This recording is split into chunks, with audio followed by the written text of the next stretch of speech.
मी माधुरी विजय तलमले, राहणार पवनी नगर परिषद निवडणूक जी आहे त्याच्यामध्ये नगराध्यक्ष पदाची दावेदार आहे. आपल्या राष्ट्रवादी काँग्रेस शरद पवार गटाकडनं तुतारी ह्या सिंबॉलसोबत मी मैदानात उतरलेली आहे.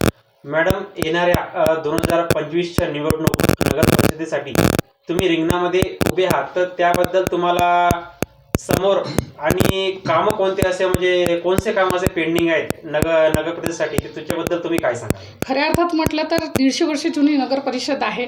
माझ्या मते तरी रोड आणि नाल्याच्या व्यतिरिक्त पवनीमधला विकास कुठेच झालेला नाही आहे. पर्यटनमध्ये नाही आहे, शैक्षणिक क्षेत्रात नाही आहे, आरोग्य क्षेत्रात नाही आहे. मी 25 वर्ष झाले पवनीमध्ये राहते. लग्न होऊन जेव्हापासून आली तेव्हापासून 25 वर्षामध्ये आजही आरोग्यामध्ये जर विचार केला तर एकच बुधवार दिवस प्रेग्नेंट लेडीजसाठी तिथे आहेत. आजही तो बुधवार दिवसच आहे. त्यावेळेस बी सोनोग्राफी आणि याची व्यवस्था नव्हती, आजही नाही आहे. तो लढा माझा कायम राहणार आहे आणि आरोग्य आणि शैक्षणिक सुविधेसाठी मी कार्यरत राहणार आहे, लढा देतच राहणार आहे.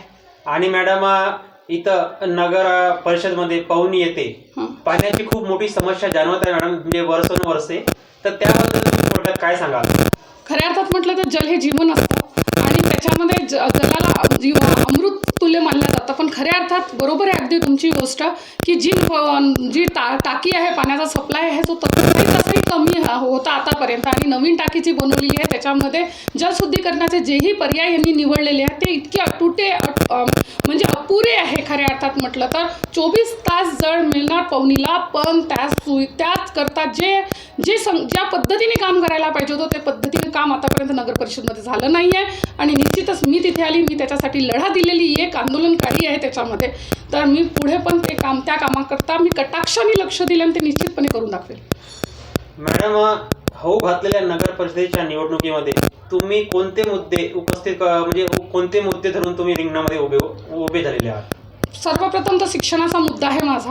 कारण नगर परिषद ज्याही शाळा कॉलेजेस आहेत इथल्या ज्याही शाळा आहेत, ज्या पद्धतीचं आमच्या मुलांना शिक्षण मिळायला पाहिजे, ज्या शिक्षणासाठी आम्हाला 50-50 किलोमीटर लहानशा मुलांना पाठवावं लागतं, त्या पद्धतीचं शिक्षण म्हणजे नॅचरली डिजिटलायझेशनपासून तर ज्याही माझ्या मनातले मुद्दे आहे. खऱ्या अर्थात एक शिक्षका म्हणून मी काम केलेलं आहे, तर मी निश्चित त्याच्याकडे लक्ष देणार. दुसरी गोष्ट आरोग्य हा माझा दुसरा मुद्दा राहणार. कारण माझ्या पवनीच्या आत्ताच काही वेळा पहिले एक मय्यत अटेंड करून आलेली मी.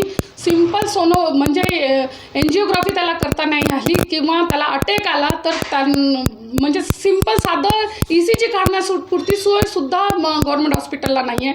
तर तो लढा माझा कायम राहणार. तो मुद्दा माझा प्रायोरिटीवर लेव्हलवर राहणार आहे. तिसरा मुद्दा म्हणजे जितकेही ज्याही समस्या पवनीमध्ये गडकिल्ल्याच्या असो कोणत्याही असो, जे प्रशासकीय लेव्हलवर आणि त्या नगराध्यक्षपदाला साजेसं ज्या गोष्टी राहणार आहेत त्या निश्चितपणे मी करणार आहे. एक आंदोलनकारीची भूमिका माझी नेहमी राहिलेली आहे. पण आता जर नगराध्यक्षपद जर मिळालं तर मी त्या गोष्टींना ज्या गोष्टीसाठी मी लढे दिलेले आहेत त्या गोष्टी मी प्रायोरिटी लेव्हलवर कंप्लीट करणार आहे.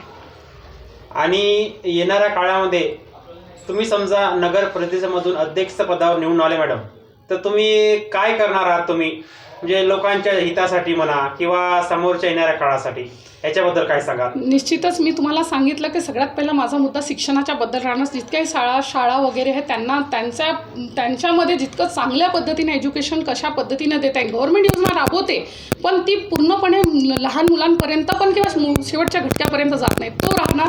आरोग्याचा मुद्दा मी तुम्हाला सांगितलं का त्याच्यावर माझं काम राहणार. सोबतच जो पर्यटन आमच्या खऱ्या अर्थात पवनी हे विदर्भाची काशी म्हणून हे आहे, देऊळ इतके आहे, त्याला ज्या पद्धतीने पर्यटकाच्या लेव्हलवर जोडता येईल पर्यटन लेव्हलवर त्याच्यासाठी सुद्धा मी कार्यरत राहणार आहे. दुसरी गोष्ट आणखी म्हणजे एक मुद्दा असा आहे की आरोग्य झालं, पर्यटन झालं म्हणजे रोजगार आलेला.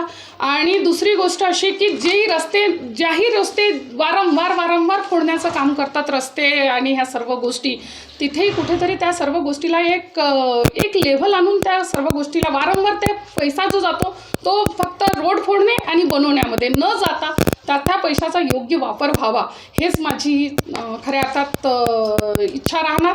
आणि पवनीला समृद्ध, स्वच्छ, सुंदर आणि समृद्ध पवनी हे फक्त आणि फक्त एक चांगला नगराध्यक्ष पदावर बसेल तोच व्यक्ती करू शकतो, ही अशी माझी आशा आहे. आणि येणाऱ्या निवडणुकीमध्ये तुम्ही जनतेला काय आव्हान करणार?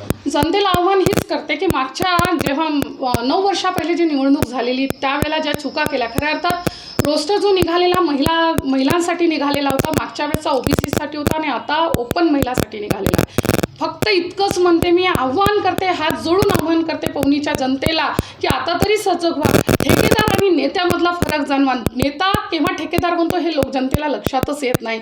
जो व्यक्ती पवनीचा विकास करू शकतो, जी व्यक्ती, मुद्दा असा आहे की तिथे बसणारी जी नगराध्यक्ष आहे ती एक महिला असणार आहे. महिला कशी असावी, सक्षम नेतृत्व कसं असावं, एक त्या पदावर बसलेली बाई जेव्हा जी बसेल तिला कोणाचाही बॅकअप नको, कोणासाठी स्वतःचे निर्णय स्वतः घेणारी असायला पाहिजे. जर मी ते सक्षम नेतृत्व वाटत असेल तर पवनीच्या जनतेला मी निश्चितच आव्हान करते की मला त्यांनी मत देऊन त्या पदाकरता मला पाचारण करावं. महाराष्ट्रातील ताज्या घडामोडी पाहण्यासाठी आजच आपल्या न्यूज 15 मराठी या चॅनलला यूट्यूबवर सबस्क्राईब करा. तसेच इंस्टाग्राम आणि ट्विटरवर फॉलो करायला विसरू नका. न्यूज 15 मराठी, आवाज जनसामान्यांचा.